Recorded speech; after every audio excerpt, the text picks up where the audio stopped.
Jai Hind. In this lecture, we will learn some special rule if we have to calculate transfer function by using Mason-Gain formula. First, we will study what is the limitation of Mason-Gain formula. If we have to calculate transfer function with the help of Mason-Gain formula, then the mathematical expression is this one. That is, summation k की value 1 to n vary करनी है. n क्या है? Number of forward path. This is P k delta के upon delta. अब Mason gain फार्मूले की limitation क्या है? Mason gain formula is use to calculate transfer function between output node upon input node या फिर intermediate node upon input node. अगर मुझे ट्रांसफर फंक्शन mg के थ्रू कैलकुलेट करना है तो उस केस में ये जो स्टार्टिंग का नोड होता है it should be input node and this is the limitation. अब इनपुट नोड क्या होता है? जिस नोड के बाद केवल आउट गोइंग ब्रांचेस हो, कोई भी इनकमिंग ब्रांचेस ना हो, तो उसको बोला जाता है इनपुट नोड. जैसे ये इनपुट नोड है, यहाँ पर केवल आउट गोइंग ब्रांचेस हैं. ब्रांचेस सिंगल भी हो सकती हैं या एक से ज़्यादा भी हो सकती हैं. mg के थ्रू अगर ट्रांसफर फंक्शन कैलकुलेट करना है तो स्टार्टिंग का नोड इनपुट नोड होना चाहिए. ये मुझे एक सिग्नल फ्लो ग्राफ दिया गया है. मुझे इसका ट्रांसफर फंक्शन कैलकुलेट करना है. ट्रांसफर फंक्शन होगा c अपॉन r और मुझे लगाना क्या है? mg. क्या मैं mg लगा सकता हूं? अब mg के केस में जो स्टार्टिंग नोड होता है वो होता है इनपुट नोड. तो दिस इज स्टार्टिंग नोड. क्या ये इनपुट नोड है? आप यहां पर देखो आउटगोइंग ब्रांच है और साथ में इनकमिंग ब्रांच है. पर इनपुट नोड के लिए केवल आउटगोइंग ब्रांच होनी चाहिए, इनकमिंग ब्रांच नहीं होनी चाहिए. तो ये जो स्टार्टिंग का नोड है एक तरह से ये इनिशियल नोड है. तो इस केस में mg नहीं लग सकता. mg के थ्रू मैं ट्रांसफर फंक्शन कैलकुलेट नहीं कर सकता. ये जो r नोड है it is initial node. This is not input node. Input node क्यों नहीं है? यहां पर आउटगोइंग और इनकमिंग दोनों है. अब मुझे अगर इस क्वेश्चन में ट्रांसफर फंक्शन कैलकुलेट करना है with the help of mason gain formula तो मैं किस तरह से करूंगा? तो उस केस में ये जो नोड है इसको मैं बैकवर्ड डायरेक्शन में ड्रैग कर दूंगा और गेन रखूंगा 1. अब ये जो नोड होगा इसको मैं बोलूंगा x. इन दोनों नोड्स पे सिग्नल डिफरेंट होगा. इस नोड में सिग्नल है x और इस नोड में सिग्नल क्या होगा? किसी भी नोड में सिग्नल क्या होता है? हमें केवल इनकमिंग ब्रांचेस देखनी होती हैं. इस नोड के लिए इनकमिंग ब्रांच ये है और ये है. तो सिंपली यहां पर सिग्नल क्या होगा? Incoming signal into gain that is x into 1. इसी तरह से ये इनकमिंग ब्रांच है तो simply incoming signal c into minus h that is minus ch. अब इन दोनों पॉइंट्स पे सिग्नल अलग अलग है इसलिए इसको x से रिप्रेजेंट किया, इसको r से रिप्रेजेंट किया. अब मुझे इसमें mg लगाना है तो मैंने क्या किया? इसको बैकवर्ड डायरेक्शन में ड्रैग कर दिया. अब मैं क्या करूंगा? मैं इनडायरेक्ट वे में c अपॉन r के बीच में रेशो कैलकुलेट करूंगा. पहले मैं क्या करूंगा? मैं c अपॉन x के बीच में ट्रांसफर फंक्शन कैलकुलेट करूंगा. mg में लगा सकता हूं. mg क्यों लगेगा इस केस में? अब ये जो x है दिस इज इनपुट नोड, केवल आउटगोइंग ब्रांच है. अपॉन mg के थ्रू मतलब मेसन गेन. mg के थ्रू मैं इंटरमीडिएट नोड और इनपुट नोड के बीच में भी ट्रांसफर फंक्शन कैलकुलेट कर सकता हूं. अब मैं r that is intermediate node upon ये जो x है दिस इज इनपुट नोड, इसके बीच में ट्रांसफर फंक्शन कैलकुलेट करूंगा. दैट इज मैं c अपॉन x के बीच में ट्रांसफर फंक्शन कैलकुलेट करूंगा और r y x के बीच में ट्रांसफर फंक्शन कैलकुलेट करूंगा. अब यहां पर देखो ये x x एक दूसरे को कैंसिल कर देंगे तो रेशो क्या मिलेगी? c upon r. मुझे यही कैलकुलेट करना था. तो सिंपली इस सिग्नल फ्लो ग्राफ में मैंने मेसन फार्मूला लगाया पर उसको मैंने इनडायरेक्ट वे में लगाया. मैंने इस नोड को पीछे ड्रैग कर लिया. अब ये है इनपुट नोड तो सिंपली मैं c अपॉन x और r अपॉन x के बीच में रेशो कैलकुलेट करूंगा. फिर मैं एक्सप्रेशन लिखूंगा. एक तरह से एक्सप्रेशन में क्या होगा? ये x x कैंसिल हो जाएंगे तो रिमेनिंग क्या बचेगा? c upon r. और यही तो मुझे कैलकुलेट करना था. Calculate the transfer function. मुझे cs और rs के बीच में रेशो कैलकुलेट करनी है. I have given this signal flow graph. ये छोटा सा SWG दिया गया है. इस क्वेश्चन में ये जो ट्रांसफर फंक्शन है इसको दो मेथड से मैं कैलकुलेट करूंगा. पहले मेथड में मैं डिफरेंट नोड्स पे सिग्नल की इक्वेशन लिखूंगा और उसके बाद C अपॉन R की रेशियो कैलकुलेट करूंगा।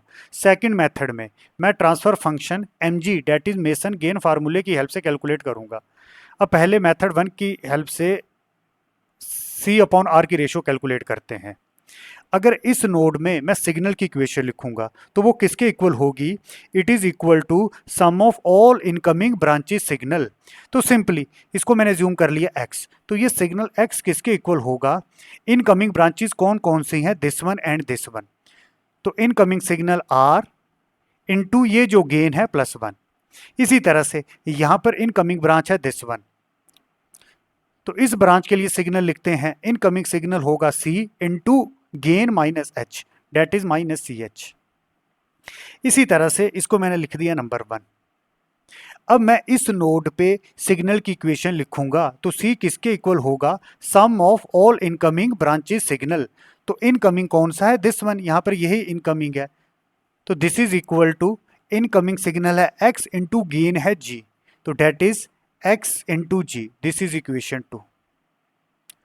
अब इक्वेशन 1 में ये जो x की वैल्यू है मैं इक्वेशन 2 में पुट करूंगा तो C is equal to x में आएगा R minus CH upon G।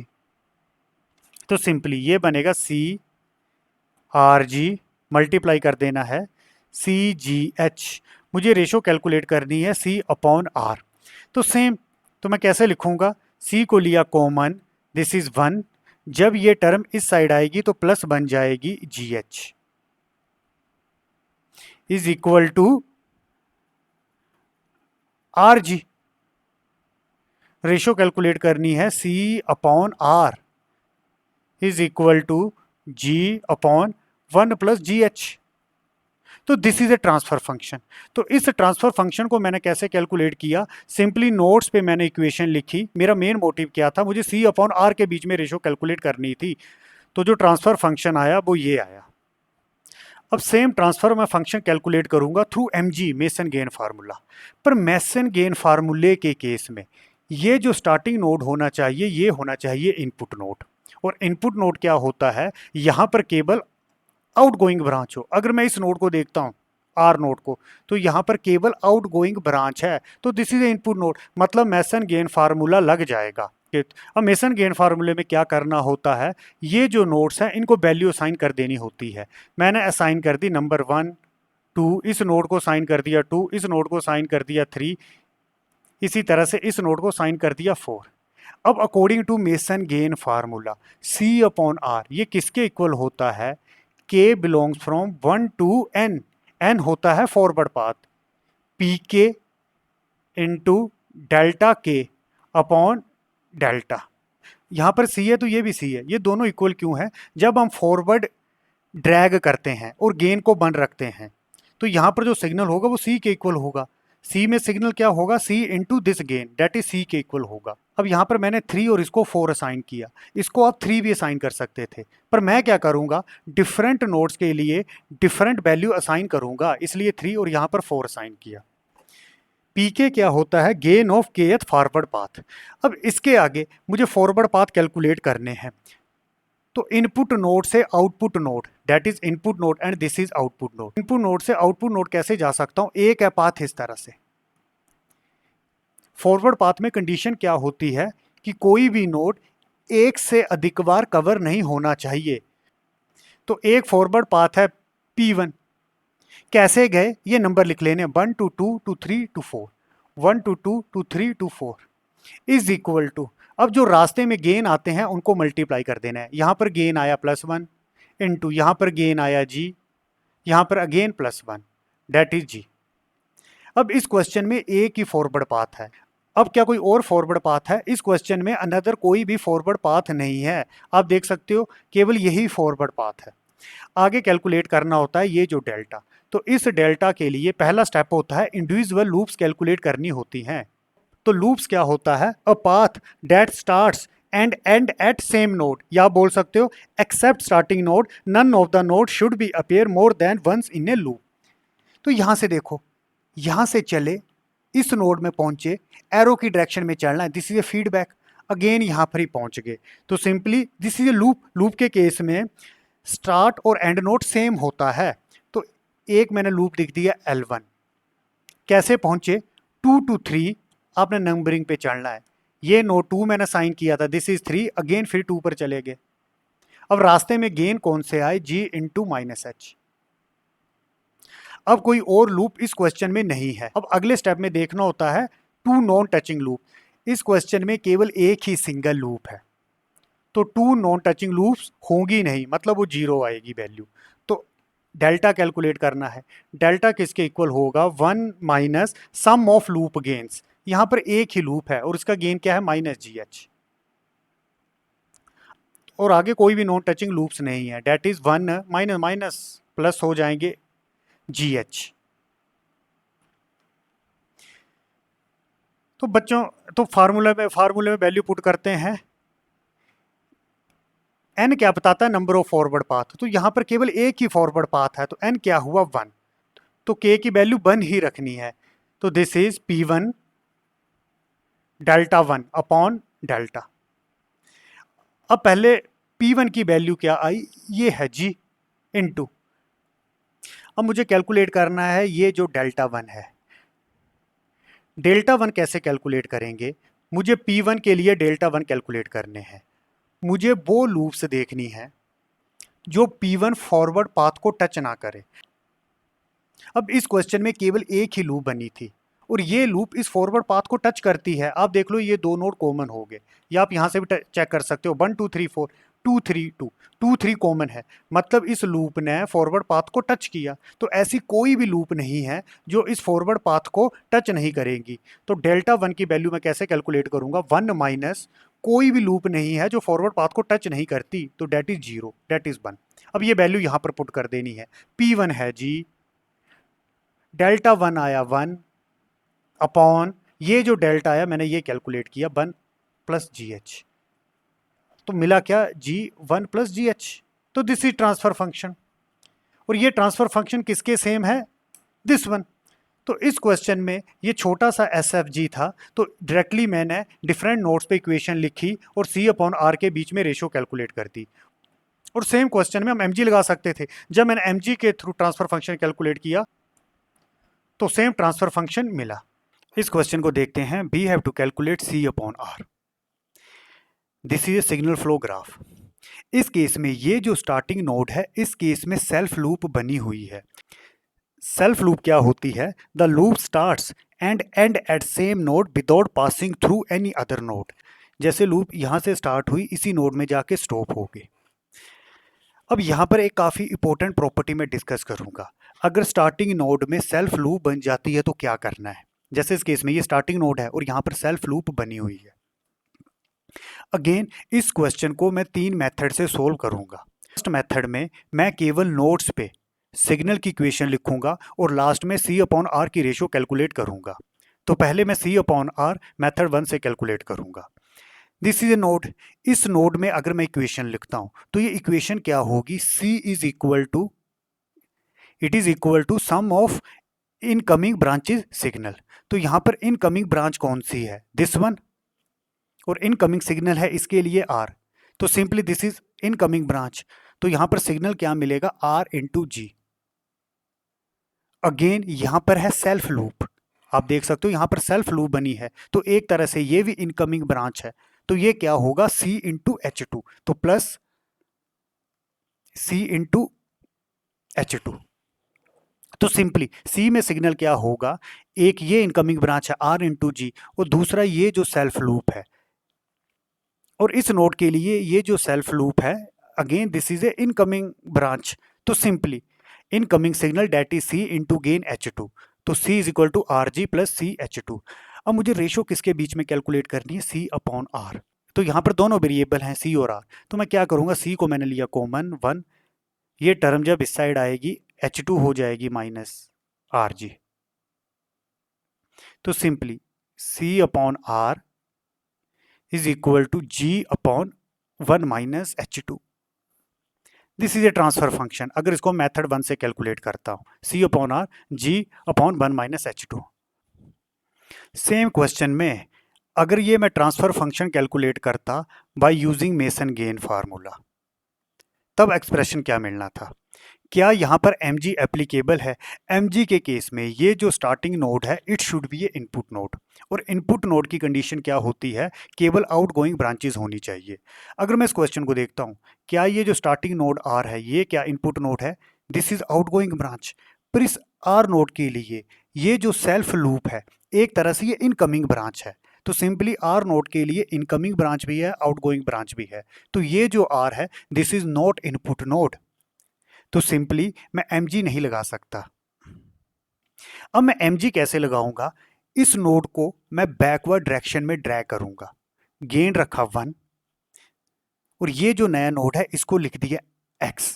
अब मैं इनडायरेक्ट मेथड से मैसन गेन लगा के c अपॉन r की रेशो कैलकुलेट करूंगा, तो सिंपली मैं क्या करूंगा, पहले c अपॉन x के बीच में ट्रांसफर फंक्शन कैलकुलेट करूंगा, अपॉन फिर r अपॉन x के बीच में ट्रांसफर फंक्शन कैलकुलेट करूंगा। बाद में ये x x कैंसिल हो जाएंगे और मुझे क्या मिलेगा, c अपॉन r। एक और बात, जैसे इस नोड को मैंने बैकवर्ड डायरेक्शन में ड्रैग किया, इन दोनों नोड में सिग्नल डिफरेंट है। ये जरूरी नहीं है कि हमेशा सिग्नल डिफरेंट होंगे, वो सेम भी हो सकते हैं, वो डिपेंड करता है कि सिग्नल फ्लो ग्राफ किस तरह से दिया गया है। पर बच्चों, अगर मैं आउटपुट नोड को ड्रैग करता हूं, फॉरवर्ड डायरेक्शन में ड्रैग करता हूं, गेन रखता हूं 1, तो ये C है, यहां भी सिग्नल C मिलेगा। C क्यों मिलेगा? यहां पर सिग्नल क्या होगा, जो इनकमिंग सिग्नल है C into gain, C into 1 मतलब C। तो सिंपली अगर फॉरवर्ड ड्रैगिंग करते हैं तो दोनों नोड पे सिग्नल सेम रहेगा, पर अगर मैं बैकवर्ड ड्रैगिंग करता हूं तो उस केस में दोनों नोड में सिग्नल सेम भी हो सकता है, डिफरेंट भी हो सकता है, वो क्वेश्चन पे डिपेंड करता है। अब पहले मैं C अपॉन R के बीच में ट्रांसफर फंक्शन कैलकुलेट करूंगा बाय यूजिंग mg। तो उसके लिए क्या करना होता है, मुझे पहले फॉरवर्ड पाथ कैलकुलेट करने होते हैं। अब ये जो x है दिस इज इनपुट नोड, केवल आउटगोइंग ब्रांच है, तो मैसन गेन लगा सकते हैं। तो सिंपली इनपुट नोड से आउटपुट नोड कैसे पहुंच सकते हैं, केवल एक ही फॉरवर्ड पाथ है। अगर मैं इस डायरेक्शन में चलता हूं तो एक फॉरवर्ड पाथ मैंने बोला P1, कैसे गए? अब यहां पर नोड्स को जो वैल्यू असाइन की गई है वो की गई है x r c। ये जो नोड्स हैं यहां पर ऑलरेडी वैल्यू असाइन की गई है, इसको किया x, इसको किया r, इसको किया है c।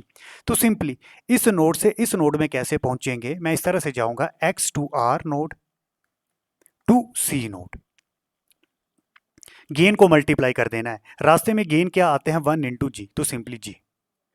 अब यहां पर केवल एक ही फॉरवर्ड पाथ है, यहां से लेके यहां तक केवल इसी पाथ से पहुंच सकते हैं, और फॉरवर्ड पाथ में कंडीशन क्या होती है कि एक नोड को एक से ज्यादा बार कवर नहीं करना है। मतलब इस तरह से गलती नहीं करनी है, मैं इस तरह से गया फिर इस तरह से चला गया सेल्फ लूप, फिर मैं आगे चला गया, तो इस केस में ये नोड 2 बार कवर हो जाता है। इनिशियली ऐसे पहुंचे, फिर आगे गए सेल्फ लूप में, डायरेक्शन देखो, फिर मैं यहां पर आया, तो ये नोड 2 टाइम कवर हो चुका। तो बच्चों सेल्फ लूप को फॉरवर्ड पाथ में नहीं लेते, तो यहां पर केवल एक ही फॉरवर्ड पाथ है। अब इसके आगे कैलकुलेट करना होता है डेल्टा। तो डेल्टा के लिए पहले हम कैलकुलेट करते हैं इंडिविजुअल लूप्स। इस केस में एक तो लूप है दिस वन, इस केस में एक तो लूप है this one, this is A loop, यहां से शुरू हुए यहीं पर ही स्टॉप, एक तरह से ये है सेल्फ लूप। तो सिंपली एक इंडिविजुअल लूप हुई, इसको मैंने R टू R शो कर दिया। गेन को मल्टीप्लाई करना है, केवल एक ही गेन आया, दिस इज सेल्फ लूप, तो दिस इज H1। दूसरी लूप कौन सी हुई, अगेन आउटपुट नोड पे भी सेल्फ लूप बनी हुई है, यहां से चले यहीं पर ही स्टॉप। तो कैसे गए, एक तरह से मैंने इस तरह से लिख दिया, C से चले C में ही खत्म। ये जो मैंने वैल्यू असाइन की है ये आपकी मर्जी है कि लिखना है कि नहीं लिखना है, पर इससे क्वेश्चन में गलती होने के चांसेस कम हो जाते हैं। तो अगेन इसका गेन है H2। इसके आगे कैलकुलेट करने होते हैं टू नॉन टचिंग लूप्स। यहां पर ऐसी कौन सी दो लूप हैं जो एक दूसरे को टच नहीं करती, ये दोनों लूप्स एक दूसरे को टच नहीं करती। आप देख सकते हो इन दोनों लूप में कोई भी कॉमन नोड नहीं है, या आप यहां से भी देख सकते हो L1 L2, यहां पर लिखा है RR, यहां पर लिखा है CC, कोई भी नोड कॉमन नहीं है, मतलब दोनों टू नॉन टचिंग लूप्स हैं। तो मैं इसको लिखूंगा L1 इंटू L2, आगे गेन को मल्टीप्लाई कर देना है, इसका गेन है H1, इसका गेन है H2। 3 नॉन टचिंग लूप्स होगा नहीं। अब मैं कैलकुलेट करूंगा डेल्टा, डेल्टा होगा 1 माइनस, इनको ऐड कर देना है L1 प्लस L2, और प्लस आगे bracket start sum of product of gain of two non touching loops that is L1 L2। अगर इसको मैं कैलकुलेट करता हूं तो ये बनेगा 1 माइनस L1 प्लस L2, ये है H1 plus H2 plus L1 L2 that is H1 H2। तो इनिशियली मैं C अपॉन X के बीच में रेशियो कैलकुलेट करूंगा, तो ये किसके बराबर होगा, K1 to N P के डेल्टा के अपॉन डेल्टा। अब इस केस में केवल एक ही फॉरवर्ड पाथ था तो N था 1, तो एक तरह से ये क्या बना P1 delta 1 upon delta. Again P1 क्या था G, मुझे कैलकुलेट करना अब डेल्टा 1। अब डेल्टा 1 कैसे कैलकुलेट करूंगा, ये किसके इक्वल होगा 1 माइनस, मैं वो लूप देखूंगा जो P1 फॉरवर्ड पाथ को टच नहीं करती हैं। इस केस में दो लूप सी L1 L2 और ये दोनों ही फॉरवर्ड पाथ को टच करती हैं। अब देख सकते हो ये था फॉरवर्ड पाथ और ये दोनों लूप टच करती हैं, ये नोड कॉमन हो गए, या आप यहां से भी चेक कर सकते हो R यहाँ पर R कॉमन, C यहाँ C कॉमन, मतलब ये दोनों लूप टच करती हैं। तो ऐसी कोई भी लूप नहीं है जो इस फॉरवर्ड पाथ को टच नहीं करती हैं, तो सिंपली 1 माइनस 0 हो जाएगा डेट इज 1। तो डेल्टा 1 आया 1 अपॉन ये डेल्टा जो मैंने यहां पर कैलकुलेट किया था, इसको मैंने यहां पर एज इट इज लिख दिया। अब मैंने C अपॉन एक्स कैलकुलेट कर लिया, अब मुझे कैलकुलेट करना है R अपॉन एक्स। मुझे मेसन गेन फार्मूला लगाना है, that is K1 to N P के डेल्टा के अपॉन डेल्टा। अब इसको बच्चों में जल्दी से कैलकुलेट करूंगा, कितने फॉरवर्ड पाथ बने। अब ये है आउटपुट नोड, ये है इनपुट नोड, केवल यही एक फॉरवर्ड पाथ है और कोई भी नहीं है। अब मुझे R और X के बीच में रेशियो कैलकुलेट करनी है, तो केवल एक ही फॉरवर्ड पाथ है और कोई भी फॉरवर्ड पाथ नहीं है। तो इस फॉरवर्ड पाथ में गेन क्या आया, सिंपली 1, केवल एक ही फॉरवर्ड पाथ है। एक और बात, अब मुझे कैलकुलेट करना है डेल्टा। अब जब हम डेल्टा कैलकुलेट करते हैं, ये delta independent of forward path होता है। मतलब जब मैंने C को आउटपुट नोड लिया था और X को इनपुट नोड लिया था, उस टाइम पे मैंने डेल्टा ये कैलकुलेट किया था। अब आउटपुट नोड है R, इनपुट नोड है X, डेल्टा की कैलकुलेशन में कोई फर्क नहीं आएगा। ये जो डेल्टा होता है ये फॉरवर्ड पाथ के इंडिपेंडेंट होता है। तो जो डेल्टा मैंने यहां पर कैलकुलेट किया था, सेम डेल्टा यहां पर मिलेगा। तो सिंपली ये जो डेल्टा होता है ये फॉरवर्ड पाथ पे डिपेंड नहीं करता। आप किसी भी इंटरमीडिएट नोड को आउटपुट नोड ले सकते हो, डेल्टा सेम रहेगा। तो बच्चों वैल्यू पुट करते हैं, केवल एक ही फॉरवर्ड पाथ है तो P1, एक ही फॉरवर्ड पाथ है, N1 है, तो K को कहां से कहां वेरी करना है, जस्ट 1 ही वेरी करना है, N क्या है यहां पर 1, तो P1 delta 1 upon delta. P1 क्या होगा 1, फॉरवर्ड पाथ एक ही है जिसका गेन है 1 इनटू डेल्टा 1। अब मुझे कैलकुलेट करना है डेल्टा 1, मैंने यहां लिख दिया। अब डेल्टा 1 कैसे कैलकुलेट करूंगा, मुझे वो लूप्स देखनी है जो गिवन Pth फॉरवर्ड पाथ को टच ना करे। अब P1 फॉरवर्ड पाथ था दिस वन, इस लूप ने तो टच कर दिया पर इस लूप ने टच नहीं किया, मतलब ये जो L2 था इस लूप ने इस फॉरवर्ड पाथ को टच नहीं किया। तो सिंपली डेल्टा 1 क्या होगा 1 माइनस, केवल इस लूप ने इस फॉरवर्ड पाथ को टच नहीं किया, H2। आगे आएगा प्लस, प्लस क्या बताएगा, क्या कोई ऐसी टू नॉन टचिंग लूप्स हैं जो इस फॉरवर्ड पाथ को टच ना करे। यहां पर केवल सिंगल ही लूप है जो फॉरवर्ड पाथ को टच नहीं करती, दो का सवाल ही पैदा नहीं होता, तो यहीं रुक जाना है। तो सिंपली 1 माइनस H2 अपॉन ये जो डेल्टा जो मैंने यहां पर कैलकुलेट किया था। तो बच्चों मैंने R/X भी कैलकुलेट कर दिया, इसकी रेशियो आई दिस वन। इसी तरह से C अपॉन एक्स भी कैलकुलेट किया जिसकी रेशियो आई दिस वन। अब मैं इन दोनों को डिवाइड कर दूंगा। अब डिवाइड करना है तो डिवाइड कैसे होगा, C upon x upon R upon x. C upon x क्या आया, G अपॉन डेल्टा, डेल्टा ये था, अपॉन R अपॉन एक्स ये क्या आया this one, 1 minus H2 upon delta. अब ये डेल्टा दोनों कैंसिल हो जाएंगे। इस क्वेश्चन में डेल्टा कैलकुलेट करने की नीड नहीं थी। नीड क्यों नहीं थी? फाइनल में तो डेल्टा को एक दूसरे से कैंसिल हो जाना था। सिंपली ये जो डेल्टा 1 और यहाँ पर जो डेल्टा 1 कैलकुलेट किया था उसको डायरेक्टली आप फिगर से भी लिख सकते हो। तो ये एक दूसरे से कैंसिल हो गए, तो ट्रांसफर फंक्शन क्या बना? g/1 minus h2। That is same जो मेथड 1 से कैलकुलेट किया था, यही हमें ट्रांसफर फंक्शन मेथड 2 के थ्रू मिला। अब मेथड 3 में कंसेप्ट आएगा। बच्चों ये क्वेश्चन हमें दिया गया था, यही क्वेश्चन था। स्टार्टिंग नोड में ये सेल्फ लूप बनी थी। अगर इस सेल्फ लूप को मैं इग्नोर कर देता हूं, मतलब इस तरह से, ये लूप यहां पर है ही नहीं, या मैं इस तरह से बोलूंगा, एक तरह से इसको मैंने जस्ट डॉटेड लाइन बता दिया, एक तरह से ये सेल्फ लूप यहां पर है ही नहीं है, और ये था H1 और ये था H2। अब मुझे C/R कैलकुलेट करना है, और ये जो सेल्फ लूप थी इसको मैंने रिमूव कर दिया है। अगेन C/R मैं दो तरीकों से कैलकुलेट कर सकता हूँ। सिंपली नोट पे इक्वेशन लिख के मैं कैलकुलेट कर सकता हूँ। ये छोटा सा नेटवर्क है, तो मैं डायरेक्टली कैसे लिखूंगा? C पे सिग्नल क्या आएगा? इनकमिंग ब्रांच क्या है? दिस वन, R इंटू जी। आगे इस नोड के लिए ये जो सेल्फ लूप है ये भी इनकमिंग ब्रांच है, तो C इंटू H2, तो plus C into H2।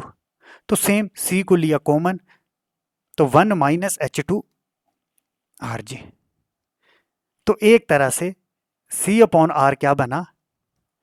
G/1 minus H2। और ये ट्रांसफर फंक्शन किसके इक्वल है? जो अभी हमने मेथड 1 और मेथड 2 में कैलकुलेट किया था, और इस केस में इस लूप को मैंने यहां से इग्नोर कर दिया है, जो सेल्फ लूप थी। अब मैं C/R के बीच की जो रेशो mg के थ्रू कैलकुलेट करूंगा, और ये जो सेल्फ लूप थी इसको इग्नोर कर दिया है, जो ये स्टार्टिंग नोड में थी। जैसे सेल्फ लूप को यहां से इग्नोर कर दिया, अब क्या ये जो नोड है, क्या ये इनपुट नोड है? दिस इज इनपुट नोड, केवल आउटगोइंग ब्रांच है। और mg कब लगता है? जो स्टार्टिंग नोड है वो इनपुट नोड होना चाहिए, तो डायरेक्टली मैं mg लगा दूंगा। तो सिंपली बच्चों, अगर मैं mg के थ्रू कैलकुलेट करता हूँ C/R, अब ये R इनपुट नोड हो चुका है जब मैंने सेल्फ लूप को यहां से रिमूव कर दिया है। तो C/R is equal to, formula क्या होता है? पी के डेल्टा के अपॉन डेल्टा, और के को वेरी करते हैं फ्रॉम 1 टू n। n होता है कितने फॉरवर्ड पाथ है। अब इनपुट नोड से आउटपुट नोड की तरफ जाना है, तो कितने फॉरवर्ड पाथ है? केवल एक ही फॉरवर्ड पाथ है, और कोई भी तरीका नहीं है। कैसे पहुंचे? R to C। इन नोड्स को वैल्यू साइन की गई है R, और इसको की गई है C। कॉरस्पॉन्डिंग गेन मल्टीप्लाई कर देने, यहां पर केवल सिंगल ही गेन आएगा G, तो एक ही फॉरवर्ड पाथ बना। और फॉरवर्ड पाथ में सेल्फ लूप को कंसीडर नहीं करते, तो इस नोड ने 2 टाइम कवर हो जाना था। और फॉरवर्ड पाथ में जो नोड होता है, उस फॉरवर्ड पाथ में नोड को एक टाइम ही कवर करते हैं।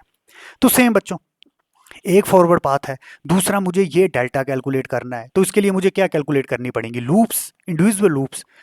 केवल एक ही लूप है, ये जो सेल्फ लूप है, तो इसको मैंने इस तरह से लिख दिया, C से चले C में ही खत्म। डेट इज गेन H2 है। इस लूप को नहीं लेना है, इस लूप को रिमूव कर दिया, तो एक ही लूप बनेगी। तो फार्मूला लगा देता हूं, डेल्टा किसके इक्वल होगा? 1 माइनस लूप गेन, एक ही लूप है H2, आगे होगा 0। यहां पर कोई भी 2 नॉन टचिंग लूप्स नहीं है, केवल ये सिंगल ही लूप है, तो 2 नॉन टचिंग लूप्स का तो सवाल ही पैदा नहीं होता। अब मुझे कैलकुलेट करना है ये डेल्टा के। अब यहां पर एक ही फॉरवर्ड पाथ है, तो n की वैल्यू हो जाएगी 1, that is P1 delta 1 upon delta. अब डेल्टा 1 की वैल्यू कैलकुलेट करनी है। डेल्टा 1 की वैल्यू कैसे कैलकुलेट करेंगे? मुझे वो लूप्स देखनी है जो P1 फॉरवर्ड पाथ को टच ना करे। अब फॉरवर्ड पाथ था ये, और ये लूप टच करती है, और यहां पर केवल सिंगल लूप थी, और ये लूप टच करती है, तो ऐसी कोई भी लूप नहीं है जो इस फॉरवर्ड पाथ को टच ना करे। तो सिंपली 1 माइनस 0 हो जाएगा यहां पर, तो दिस इज 1। वैल्यू पुट कर दो, मैं यहीं पर ही पुट कर देता हूं। P1 क्या है? G, जो फॉरवर्ड पाथ था वह गेन क्या था? G। डेल्टा 1 आया अपॉन ये जो डेल्टा था, ये डेल्टा मैंने यहां पर कैलकुलेट किया, 1 माइनस H2। अगेन देखो ये फिर सेम मिला, ये किसके सेम मिला? जब मैंने ट्रांसफर फंक्शन मेथड 2 के थ्रू कैलकुलेट किया था। इसी तरह से जब मैंने ट्रांसफर फंक्शन एक तरह से मेथड 1 के थ्रू कैलकुलेट किया था। तो मेन रूल क्या है, अगर स्टार्टिंग नोड में कोई सेल्फ लूप आती है, उस लूप का गेन कुछ भी हो, इट कैन बी यूनिटी और इट कैन बी एनीथिंग, तो ड्यूरिंग न्यूमेरिकल आप उस सेल्फ लूप को इग्नोर कर सकते हैं, आंसर में कोई चेंज नहीं आएगा, आंसर सेम रहेगा। इस क्वेश्चन को देखते हैं। मुझे C अपॉन R कैलकुलेट करना है bye using Mason gain formula. ये मुझे डायग्राम दिया गया है। ये जो स्टार्टिंग का नोड है, यहां पर बनी है सेल्फ लूप, आप देख सकते हो this is A self loop. तो अभी थोड़ी देर मैंने पहले बताया था, अगर स्टार्टिंग नोड में सेल्फ लूप होती है तो उस लूप को मैं इग्नोर कर सकता हूं। तो सिंपली इस लूप को मैंने यहां से कर दिया इग्नोर, या एक तरह से मैंने इसको as a dotted self loop represent कर दिया। And this is a gain, gain से कोई मतलब नहीं है। अगर स्टार्टिंग नोड में कोई सेल्फ लूप है और कोई भी गेन हो, it can be unity, it can be non unity, आप उसको इग्नोर कर सकते हो। तो सिंपली इसको इग्नोर कर दिया। अब मेसन गेन के लिए ये जो स्टार्टिंग नोड है, it should be input node. जैसे इसको इग्नोर किया, अब क्या ये इनपुट नोड है? Again this is not input node.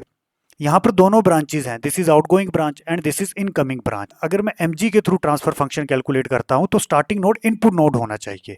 Again loop को हटाने के बाद भी ये इनपुट नोड नहीं है, तब मैं क्या कर सकता हूं बच्चों, ऑलरेडी आपको पता, इसको कर दो पीछे ड्रैग, गेन रखा 1 और इसको रिप्रेजेंट किया x से, और इस सेल्फ लूप को आपको कंसीडर नहीं करना है, इसको इग्नोर कर चुके हैं, तभी इसको मैंने डॉटेड लाइन से बनाया है। अब जैसे मैंने इसको पीछे ड्रैग किया, अब ये है इनिशियल नोड। इनिशियल नोड कैसे, आप देखो केवल आउटगोइंग ब्रांच है, तो मुझे रेशो कैलकुलेट करनी थी C अपॉन R। तो मैं इनडायरेक्ट वे में किस तरह से कैलकुलेट करूंगा, मैं सिंपली C अपॉन X के बीच में पहले रेशो कैलकुलेट करूंगा। और mg के केस में जो आउटपुट नोड होता है वो इंटरमीडिएट नोड भी हो सकता है, बाद में R अपॉन X के बीच में मैं रेशो कैलकुलेट करूंगा। पहले मैं C अपॉन X के लिए ट्रांसफर फंक्शन कैलकुलेट करूंगा bye using Mason gain formula. This is के की वैल्यू वेरी करनी है फ्रॉम 1 टू n, n होता है forward path. This is pk is gain of kth forward path. This is delta k। What is delta k? It is the value of delta which you obtained by removing all loops that touch pk upon delta। अब पहले मुझे C upon X के बीच में ratio calculate करनी है। This is input node, this is output node. कितने forward path है बच्चों? एक फॉरवर्ड पाथ है दिस वन। इनपुट नोड से चले आउटपुट नोड की तरह पहुंचे। फॉरवर्ड पाथ किस डायरेक्शन में लेना है? एरो की डायरेक्शन में लेना है। और फॉरवर्ड पाथ की कंडीशन क्या होती है? कोई भी नोड एक से ज्यादा बार कवर नहीं होना चाहिए। और इस लूप को कैलकुलेशन में नहीं लेना है, ये हमें पता है। कैलकुलेशन में क्यों नहीं लेना है? ये लूप स्टार्टिंग नोड में बनी थी, और स्टार्टिंग नोड क्या था? एक तरह से इनिशियल नोड था। तो सेम एक फॉरवर्ड पाथ है P1, और ब्रैकेट में लिख लेने हैं कैसे पहुंचे। इन नोड्स को वैल्यू असाइन कर दी है X R C, और इस फॉरवर्ड पाथ में रास्ते में गेन कौन से आए? केवल 1 और G आया। 1 into G that is G। Self loop को फॉरवर्ड पाथ में नहीं लेते। अगर सेल्फ लूप को फॉरवर्ड पाथ में लेते तो इस नोड ने 2 बार कवर हो जाना था। 2 बार कैसे कवर होना था? एक बार जैसे ही ऊपर जाते तो एक बार कवर हो जाना था, फिर जैसे वापस आते तो दूसरी बार कवर हो जाना था। अगेन एक ही फॉरवर्ड पाथ है, कोई और फॉरवर्ड पाथ नहीं है। इसके आगे मुझे कैलकुलेट करना था डेल्टा। ऑलरेडी मैंने पहले आपको बताया है, जब हम इनडायरेक्ट वे में mg लगाते हैं C upon x R upon x, delta की वैल्यू सेम रहती है। मतलब C अपॉन एक्स और R अपॉन एक्स में डेल्टा की वैल्यू सेम रहती है। ये जो डेल्टा है ये फॉरवर्ड पाथ पे डिपेंड नहीं करता। तो बच्चों यहाँ पर मैं डेल्टा की वैल्यू कैलकुलेट नहीं करूंगा, मुझे पता है कि ये डेल्टा कैंसिल ही हो जाएगा बाद में, तो सिंपली मैंने डेल्टा लिखा। अब वैल्यू कैलकुलेट करते हैं। यहाँ पर केवल एक ही फॉरवर्ड पाथ था, तो n होना था 1, तो सिंपली ये बनना था P1 delta 1 upon delta. P1 क्या होना था? P1 का गेन है G इनटू डेल्टा के। इस डेल्टा के की वैल्यू कैसे कैलकुलेट करेंगे? तो एक तरह से मुझे कैलकुलेट क्या करना था? डेल्टा 1। डेल्टा 1 मैं कैसे कैलकुलेट करूंगा? मुझे वो लूप्स देखनी है जो P1 फॉरवर्ड पाथ को टच ना करे। P1 फॉरवर्ड पाथ क्या था? This one. अब इस क्वेश्चन में दो ही लूप थी, एक लूप थी ये और दूसरी लूप थी ये दोनों लूप इस फॉरवर्ड पाथ को टच करती हैं। आप देख सकते हो ये जो सेल्फ लूप है इसने फॉरवर्ड पाथ को टच किया। टच का मतलब ये नोड कॉमन है। इसी तरह से अगर मैं इस लूप को लेता हूं तो ये भी फॉरवर्ड पाथ को टच करती है। तो सिंपली एक तरह से ये जो डेल्टा वन किसके इक्वल होना था? वन माइनस ऐसी कोई भी लूप नहीं है जो इस फॉरवर्ड पाथ को टच ना करे। तो simply one minus zero that is one. अब ये वैल्यू मैं यहां पुट करूंगा, ये वन था तो जी इंटू वन जी अपॉन डेल्टा, इसको मैंने ऐसे रहने दिया। ऐसे क्यों रहने दिया बच्चों? ये कैंसिल हो जाएगा बाद में। अब मुझे कैलकुलेट करना है आर अपॉन एक्स। अब ये जो इंटरमीडिएट नोड है this is A output node and this is A input node. तो सिंपली फार्मूला क्या होता है यही हम लगाएंगे, के one two N P k delta के अपॉन डेल्टा। अब यहां से यहां पहुंचना है, this is input node this is output node, केवल एक ही फॉरवर्ड पाथ होगा, एक ही फॉरवर्ड पाथ होगा। तो सिंपली एक ही फॉरवर्ड पाथ होगा P1, कैसे गए? एक तरह से x to r, that is रास्ते में गेन आया वन, तो दिस इज वन। अगेन अब कैलकुलेट करना है डेल्टा। मैंने आपको पहले बोला है जो डेल्टा होता है वो फॉरवर्ड पाथ पे डिपेंड नहीं करता। तो जो डेल्टा यहां पर मिलना था वो डेल्टा यहां पर मिलेगा। और मैंने कैलकुलेट क्यों नहीं किया? अल्टीमेट ये लास्ट में दोनों कैंसिल हो जाएंगे, इसलिए मैंने कैलकुलेट नहीं किया। वैल्यू पुट करते हैं, यहां पर एक ही फॉरवर्ड पाथ है, एन की वैल्यू होगी वन, एक ही फॉरवर्ड पाथ है। एन क्या बताता है? Forward path. तो एक ही फॉरवर्ड पाथ है तो P1 delta one upon delta. P1 क्या है? One into delta one. अब डेल्टा वन क्या होगा? मुझे वो लूप कंसीडर करनी है जो इस फॉरवर्ड पाथ को टच ना करे। ये है फॉरवर्ड पाथ और यहां पर दो लूप्स हैं, this one and this one. ये जो लूप है इस फॉरवर्ड पाथ को टच करती है। आप देख लो नोट को, ये था फॉरवर्ड पाथ, ये लूप इस फॉरवर्ड पाथ को टच करती है, पर ये जो लूप है इस फॉरवर्ड पाथ को टच नहीं करती। तो मैं कैसे कैलकुलेट करूंगा? वन माइनस कौन सी लूप जो इस फॉरवर्ड पाथ को टच नहीं करती, that is this one, one minus H2। आगे होगा जीरो। जीरो क्यों होगा? सिंगल ही लूप है जो इस फॉरवर्ड पाथ को टच नहीं करती, तो टू नॉन टचिंग लूप का तो कंसेप्ट ही नहीं आएगा। तो डेल्टा वन आया वन माइनस H2।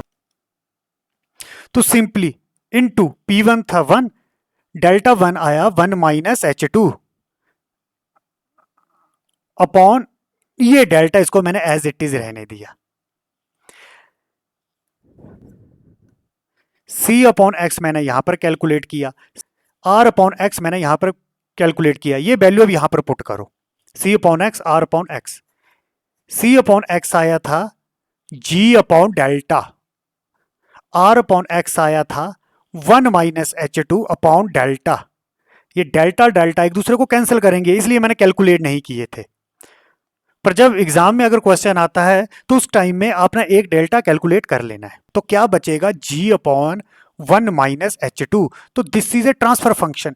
एक तरह से क्या हुआ? x और x कैंसिल हो जाएंगे, तो C अपॉन R आया G upon one minus H2। तो अगेन बच्चों रूल क्या है? अगर सेल्फ लूप किसी भी गेन की हो, यूनिटी या नॉन यूनिटी, अगर वो स्टार्टिंग नोड में बनती है, जैसे इस केस में यहां पर बनी थी, तो उसको हमेशा इग्नोर करना है। इस क्वेश्चन में जैसे हमने इग्नोर किया, पर अगेन अब ये जो स्टार्टिंग नोड था again it is not input node, ये एक तरह से इनिशियल नोड बना। तो मुझे चाहिए था इनपुट नोड, तो इसलिए इसको पीछे ड्रैग किया। मुझे रेशो चाहिए थी C अपॉन आर, तो वो मैंने कैसे कैलकुलेट किया? पहले C अपॉन एक्स के बीच में कैलकुलेट किया, फिर C अपॉन आर के बीच में कैलकुलेट किया। एक्स एक्स कैंसिल हो जाने थे, मतलब एक तरह से मुझे क्या मिलना था? C अपॉन आर, और यही तो हमें कैलकुलेट करना था। तो this is a transfer function. तो मैंने क्या बोला? Self loop at initial node. जैसे यहां पर ये दोनों है इनिशियल नोड, एक तरह से दोनों है इनिशियल नोड। इनिशियल नोड क्यों बोला? यहां पर आउटगोइंग ब्रांच भी है, इनकमिंग ब्रांच है, इसमें भी आउटगोइंग ब्रांच है, और यहां पर दो इनकमिंग ब्रांच है, this one and this one. Self loop at initial node, of loop gain of unity और नॉन यूनिटी। इनिशियल नोड पे जो सेल्फ लूप है गेन यूनिटी हो सकता है या नॉन यूनिटी हो सकता है, कैन ऑलवेज बी इग्नोर्ड। इसको हमेशा इग्नोर करना है, मतलब इसको इग्नोर कर देना। इसी तरह से यहां भी इनिशियल नोड में सेल्फ लूप बनी थी तो इसको भी यहां से हटा देना है जब हम न्यूमेरिकल करेंगे। उसके बाद जैसे ही सेल्फ लूप इनिशियल नोड से हटाई, this may or may not make initial node as a input node. जैसे इस केस में जैसे सेल्फ लूप हटाई तो ये नोड बन चुका इनपुट नोड। आप देख सकते हो केवल आउटगोइंग ब्रांच है, तो यहां पर मैं डायरेक्टली सी अपॉन आर लगा सकता था बाय यूजिंग एमजी, अगर मुझे एमजी के थ्रू ट्रांसफर फंक्शन कैलकुलेट करना। पर इस केस में जैसे मैंने सेल्फ लूप हटाई, ये नोड अगेन इनपुट नोड नहीं बना, यहां पर आउटगोइंग है तो इनकमिंग भी है, तो उस केस में मुझे हाइपोथेटिकल इनपुट नोड बनाना पड़ा जिसको मैंने लिया एक्स और 1। सी अपॉन आर को मुझे कैसे कैलकुलेट करना था, इसको मुझे इंटरेक्ट मेथड से कैलकुलेट करना था। पहले मैं सी अपॉन एक्स के बीच में एमजी लगाता, फिर मैं आर अपॉन एक्स के बीच में एमजी लगाता। एक तरह से एक्स एक्स कैंसिल हो जाने थे और मुझे मिलना था सी आर। तो रूल क्या है, अगर सेल्फ लूप इनिशियल लोड पे बनती है तो उसको हमेशा इग्नोर करना है। इस क्वेश्चन को देखते हैं। ये एक सिग्नल फ्लो ग्राफ दिया गया है। इस क्वेश्चन में ये जो इंटरमीडिएट नोड्स हैं यहां पर सेल्फ लूप दी गई हैं, this is self loop and this is self loop. तो एक तरह से इंटरमीडिएट नोड्स में सेल्फ लूप दी गई हैं। तो सिंपली पहले मैं मेसन गेन फार्मूले के थ्रू ट्रांसफर फंक्शन कैलकुलेट करूंगा। सी अपॉन आर किसके इक्वल होगा, के की वैल्यू वेरी करनी है from 1 to n, P k delta के अपॉन डेल्टा। अब मैं एक ही स्टेप में ये ट्रांसफर फंक्शन कैलकुलेट कर दूंगा। इनपुट नोड से आउटपुट नोड की तरफ केवल एक ही फॉरवर्ड पाथ है और यही फॉरवर्ड पाथ है, तो सिंपली n की वैल्यू क्या होगी 1। तो अगर मैं k की वैल्यू पुट करता हूं तो p1 डेल्टा 1 अपॉन डेल्टा। अब केवल एक ही फॉरवर्ड पाथ है, तो उस फॉरवर्ड पाथ में जो गेन होगा उनको मल्टीप्लाई कर देना है। तो गेन क्या आता है, +1 into A1 A2 into A3 into 1, that is A1 A2 into A3 into मुझे कैलकुलेट करना है डेल्टा 1। डेल्टा 1 किसके इक्वल होगा 1 माइनस, मुझे वो लूप्स देखनी है जो इस फॉरवर्ड पाथ को टच ना करे। अब यहां पर केवल दो ही सेल्फ लूप हैं, ये सेल्फ लूप इस सिंगल फॉरवर्ड पाथ को टच करती हैं। तो सिंपली आप इस नोड को देख लो, ये नोड कॉमन है, इसी तरह से ये भी नोड फॉरवर्ड पाथ के साथ कॉमन है। तो 1 माइनस 0 आएगा अपॉन, अब ये डेल्टा कैलकुलेट करना है, ये किसके इक्वल होता है 1 माइनस इंडिविजुअल लूप कौन सी है, यहां पर केवल दो ही सेल्फ लूप्स हैं, इनका गेन क्या है H2 प्लस H1। इसके आगे क्या होता है प्लस, मुझे 2 नॉन टचिंग लूप्स का पेयर लिखना होता है। इस केस में ये दोनों लूप्स एक दूसरे को टच नहीं करती, इन दोनों लूप्स के जो नोड्स हैं वो कॉमन नहीं है, ये दोनों लूप्स एक दूसरे को टच नहीं करती, that is H2 into H1 मैं लिखूंगा, आपको पता है H1 इंटू H2। अब यहां पर कोई भी 3 नॉन टचिंग लूप्स नहीं होंगी, यहां पर केवल दो ही नॉन टचिंग लूप्स हैं, तो क्या होगा A1 A2 A3, 1 माइनस 0 क्या होता है 1 अपॉन, अगर मैं इसके फैक्टर कैलकुलेट करता हूं तो किस तरह से आएंगे 1 माइनस H1, अगर इसको मैं फैक्टराइज कर लेता हूं 1 माइनस H2, अगर मैं दोनों को मल्टीप्लाई करता हूं तो यही बनेगा। यहां पर एक इंपॉर्टेंट कंसेप्ट है, अगर H1 1 हो जाता या फिर H2 1 हो जाता या फिर ये दोनों 1 हो जाते, H1 और H2 दोनों 1 हो जाते, ये एक्सप्रेशन क्या है, एक तरह से ट्रांसफर फंक्शन है C अपॉन R। अब H1 1 का क्या मतलब ये जो लूप गेन है सेल्फ लूप गेन है ये होता 1, और H2 1 मतलब ये जो सेल्फ लूप गेन है ये 1 होता, या ये दोनों 1 होते। अगर H1 की वैल्यू 1 होती तो 1 माइनस 1 0, ये एक्सप्रेशन क्या हो जाना था CR इन्फिनिटी। इसी तरह से H2 1 होता मतलब ये H2 1 होता तो 1 माइनस 1 0, ये एक्सप्रेशन क्या हो जाना था इन्फिनिटी। 1 माइनस 1 0 हो जाना था तो ये एक्सप्रेशन क्या हो जाना था इन्फिनिटी। जैसे डिनोमिनेटर में 0 से डिवाइड करेंगे तो ये एक्सप्रेशन हो जाएगा इन्फिनिटी, या ये दोनों 1 हो जाते H1 और H2 तो भी उसके इसमें एक्सप्रेशन क्या मिलना था इन्फिनिटी। अब ये है ट्रांसफर फंक्शन, पर ये जो ट्रांसफर फंक्शन है ये हमेशा फाइनाइट आना चाहिए, इनफाइनाइट नहीं आना चाहिए। और ये इनफाइनाइट कब आएगा, अगर इंटरमीडिएट नोड्स में सेल्फ लूप बनती हैं, मैं केवल सेल्फ लूप की बात करता हूं, और उन सेल्फ लूप का गेन होता है 1, जैसे H1 1 है, या फिर H2 है, तो उस केस में ये ट्रांसफर फंक्शन बन जाएगा इन्फिनिटी। तो इससे बचने के लिए क्या करेंगे, अगर इंटरमीडिएट नोड्स में कोई भी सेल्फ लूप बनती है और जिसका गेन होता है 1, तो उस सेल्फ लूप को हमेशा रिमूव कर देना है। तो सिंपली अगर H1 बन है तो इस लूप को इग्नोर कर देना है, मतलब रिमूव कर देना है। मतलब अगर मैं कैलकुलेशन करूंगा तो इस लूप को कंसीडर नहीं करना है। मतलब जब मैं कैलकुलेशन करूंगा तो एक तरह से इस लूप को मैं रिमूव कर दूंगा। अगर रिमूव नहीं करूंगा तो ये ट्रांसफर फंक्शन इनफाइनाइट बन जाएगा। पर कंडीशन क्या है, सेल्फ लूप में गेन +1 होना चाहिए।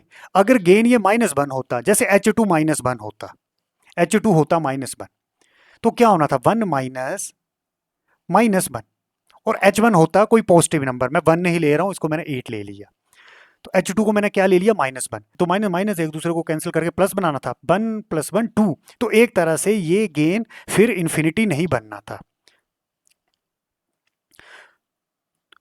तो गेन इन्फिनिटी कब बनता है, जब इंटरमीडिएट नोड्स में सेल्फ लूप हो और वो सेल्फ लूप में जो गेन है वो है 1। तो उसको अवॉइड कैसे करना है, तो सिंपली सेल्फ लूप जो इंटरमीडिएट नोड में बनती है और जिसका गेन होता है 1, तो उसको रिमूव कर देना है।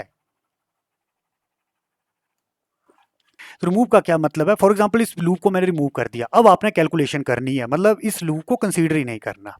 तो जो अभी तक हमने 2 इंपॉर्टेंट रूल डिस्कस किए वो क्या था, self loop at initial node of unity और no unity gain can be ignored and answer will remain same. For example ये था स्टार्टिंग नोड, ये एक तरह से इनिशियल नोड, यहाँ पर सेल्फ लूप बनती है। अब मुझे गेन से मतलब नहीं है, ये यूनिटी भी हो सकता है, नॉन यूनिटी भी हो सकता है। बच्चों ड्यूरिंग कैलकुलेशन ये जो सेल्फ लूप है आप इसको इग्नोर कर सकते हो, इसको इग्नोर करके आंसर में कोई चेंज नहीं आएगा। अगर मैं इस लूप को कंसीडर करके कैलकुलेशन कर देता हूं तो आंसर सेम मिलेगा, आंसर में कोई चेंज नहीं आएगा। फॉर अनवांटेड कैलकुलेशन से बचने के लिए अगर सेल्फ लूप इनिशियल नोड में बनती है, चाहे गेन यूनिटी है या नॉन यूनिटी है, आपने उसको रिमूव कर देना है। तो सिंपली बाद में आप C/R के बीच में ट्रांसफर फंक्शन mg के थ्रू कैलकुलेट कर लोगे। इसी तरह से इसको देखते हैं, again this is initial node. Initial node क्यों बोला, यहाँ पर आउटगोइंग और इनकमिंग दोनों है, यहाँ पर सेल्फ लूप बनी है, तो बच्चों इसको मैं इग्नोर कर सकता हूँ, मैंने इसको कर दिया इग्नोर। अब जैसे अगर मैंने इसको इग्नोर कर दिया, क्या मैं mg लगा सकता हूँ, अभी मैं mg नहीं लगा सकता, ये इनिशियल नोड नहीं है, यहाँ पर आउटगोइंग और इनकमिंग दोनों है। तो उसके लिए क्या करना पड़ेगा, इसको बैकवर्ड डायरेक्शन में ड्रैग करना पड़ेगा। बैकवर्ड डायरेक्शन में ड्रैग किया, यहाँ पर नोड बनाया, उसको लिखा x, यहाँ पर गेन दिया +1। अब मैं C और R की रेशो कैसे कैलकुलेट करूंगा, पहले मैं C/x के बीच में रेशो कैलकुलेट करूंगा, फिर R/x के बीच में रेशो कैलकुलेट करूंगा, ये दोनों कैंसिल हो जाएंगे और मुझे C/R मिल जाएगा। और दूसरा रूल क्या था, self loop eight intermediate nodes having unity gain. तो सेल्फ लूप अगर इंटरमीडिएट नोड्स में बनती हैं और गेन है यूनिटी, अगर उन लूप्स को मैं रिमूव नहीं करता तो ट्रांसफर फंक्शन बन जाएगा इन्फिनिटी। और ट्रांसफर फंक्शन हमेशा फाइनाइट होना चाहिए, वो इनफाइनाइट नहीं होना चाहिए। अब उससे बचने के लिए मैं क्या करूंगा, ये जो self loop of unity gain है उनको इग्नोर कर देना, शुड बी इग्नोर्ड, इसको रिमूव करना है। शुड बी का क्या मतलब है कि 100% इसको मुझे रिमूव करना है। अगर इनिशियल नोड पे सेल्फ लूप बनती है, गेन कुछ भी हो, वैसे तो मुझे इसको रिमूव करना है, अगर मैं रिमूव नहीं करता तो भी आंसर में कोई फर्क नहीं पड़ेगा, आंसर सेम मिलेगा, पर कैलकुलेशन लंबी हो जाएगी। तो इससे बचने के लिए इनिशियल नोड में हम पहले से ही सेल्फ लूप को इग्नोर कर देते हैं। पर बच्चों अगर इंटरमीडिएट नोड्स में सेल्फ लूप बनती है और जिसका गेन होता है +1, तो उसको मुझे रिमूव करना है, शुड बी इग्नोर्ड। इस क्वेश्चन को देखते हैं। इस क्वेश्चन में 5 सेल्फ लूप है, 1 2 3 4 5। अगर मुझे C/R के बीच में ट्रांसफर फंक्शन कैलकुलेट करना है तो किन लूप्स को मैं इग्नोर कर सकता हूं, देखते हैं। ये लूप बनी है, ये इनिशियल नोड में बनी है, मतलब स्टार्टिंग नोड में बनी है, तो इसको मैं इग्नोर कर सकता हूं। अगर इग्नोर कर दूंगा तो कैलकुलेशन ईजी हो जाएगी, तो सिंपली इसको इग्नोर कर सकते हैं। पर ये जो 3 लूप हैं ये इंटरमीडिएट नोड्स में बनी है और साथ में इस लूप का गेन है +1, तो इसको तो मुझे रिमूव करना है, इसको तो इग्नोर ही करना है। ये भी सेल्फ लूप है, इसका गेन भी +1 है, इसको भी मुझे इग्नोर करना है। पर मैं इसको इग्नोर नहीं कर सकता, यहां पर गेन क्या है, -1। कंडीशन क्या है, गेन यूनिटी होना चाहिए, +1 होना चाहिए। और यहाँ पर -1, मतलब इसको कैलकुलेशन में कंसीडर करूंगा। अब ये जो लूप है, एक तरह से ये लूप आउटपुट नोड में बनी है। ये आउटपुट नोड है, नो डॉट आगे नोड है, पर इन दोनों नोड में सिग्नल सेम रहता है। फॉर एग्जाम्पल ये सी है तो ये भी सी है, तो एक तरह से ये जो सेल्फ लूप बनी है ये आउटपुट नोड पे बनी है, इसको रिमूव नहीं करना है। और यहाँ तो गेन वैसे भी +5 है, अगर यहाँ पर गेन +1 भी होता तो भी इसको रिमूव नहीं करना था। ये आउटपुट नोड में सेल्फ लूप बनी है, केवल उन्हीं सेल्फ लूप को रिमूव करना है जो इंटरमीडिएट नोड्स पे बनी है और जिनका गेन है +1।